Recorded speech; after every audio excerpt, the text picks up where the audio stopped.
Hi, I'm Jenny. Welcome back to my channel. In this episode, I'm going to be talking about how we clean up the garden ready for the summer. It's so important we start now. I know it seems a long way from summer at this point. I'm recording this on the 1st of January.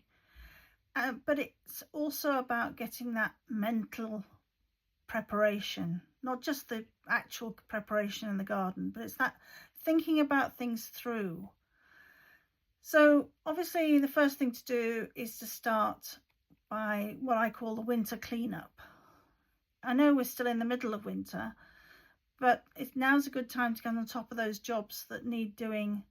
And when we do get a few days of nice weather, or it's not too cold to be working outside, go outside, clean up the paths, give them a brush, give them a wash. Check on your spring bulbs. Are they coming through okay? Clean up your garden furniture. Is that okay? Remove any clutter or litter.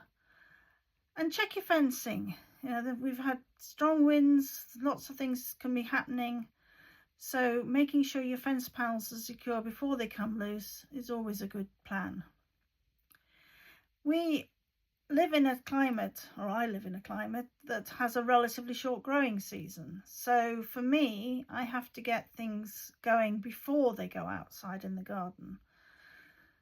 We can't guarantee that frosts where I am won't happen until the end of May. So getting things to grow for the rest of the summer needs to happen before they go out.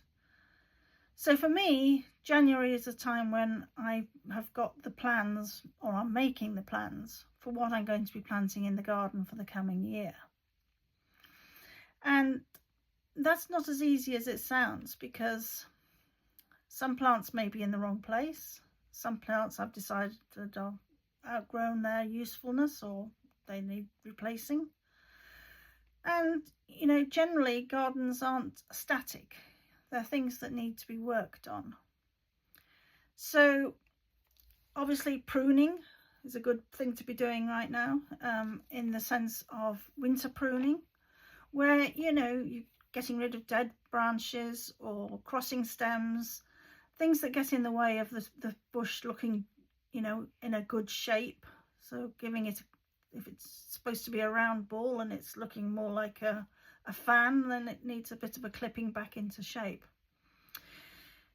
So also winter can be very tough on our wildlife, and I'll come back to why I grow things early in more detail in a minute. But wildlife at this time of the year has a real trouble. There's not enough food around. We don't grow enough plants with berries to keep the birds going through the winter. So do think about feeding the birds. And if you're in the UK and you're interested in sitting for an hour and watching what birds land in your garden, why not join the Big Garden Bird Watch that the RSPB runs? And they produce a nice little leaflet on their website, rspb.org.uk, for our common native birds, garden birds. So coming back to what to plant at this time of the year, I like to buy my seeds for before Christmas, and I do that because I want to get myself organised over the Christmas period for what I'm going to be doing in the coming months. That doesn't mean I'm going to be planting all those seeds yet. I'm going to be probably planting some of those seeds as late as April, or even with succession sowing through the year.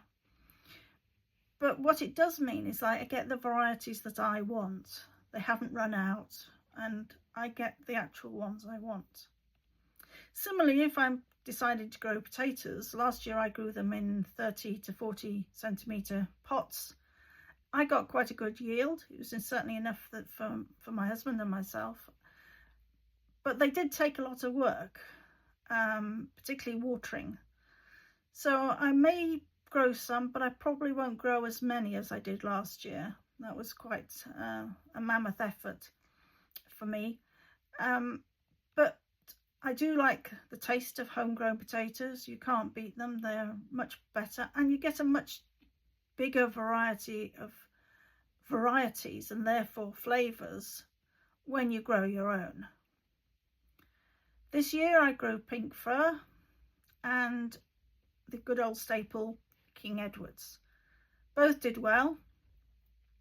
Both grew in composts and just in the pots, and I chitted them in the house, and once they were at a suitable size and it was warm enough for them to go out, they went out into the garden.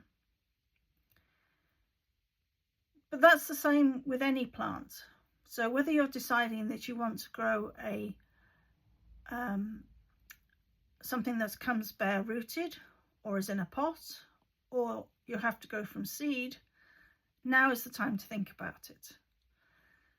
So get yourself a good seed catalogue or two and decide on some things that you might perhaps haven't grown before, perhaps purple carrots or white courgettes.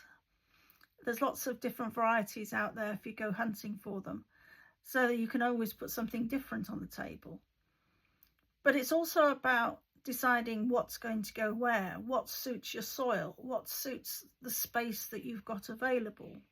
Which direction does that piece of the garden point? Is it a north facing, so you get not much sun? Or is it east or west, where you get a reasonable amount of sun but only for part of the day, and then the rest of the day is going to be in shade?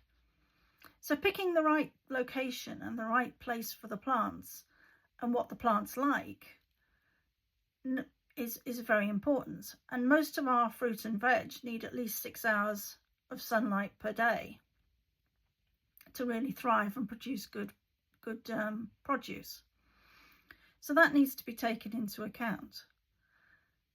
Also, what sort of soil have you got? I'm on clay. It's good nutritious clay, but it's heavy to work. So I tend to do a lot of my gardening in raised beds, particularly for the fruit and veg. And I try to keep as much away from the garden as such at the base level, because it can be very wet and sticky, particularly over the winter. So you need to then decide what you're going to plant and where. And in doing that, you need to sort of consider 3 things. 1 is the location, 2 is the direction, and 3 is whatever else it might need. So for instance, a climber is going to have support. So where are you going to get that support? Do you need to build a pergola, or do you need to put some canes on a fence to support, or wires on a fence to support a plant? All of these things need to be taken into account depending on what you want to grow and where you want to grow it. Very often people don't also think about height in the garden. Everything becomes very low and very flat. So adding an arch or a pergola or a tree all add to the height and therefore the interest in the garden.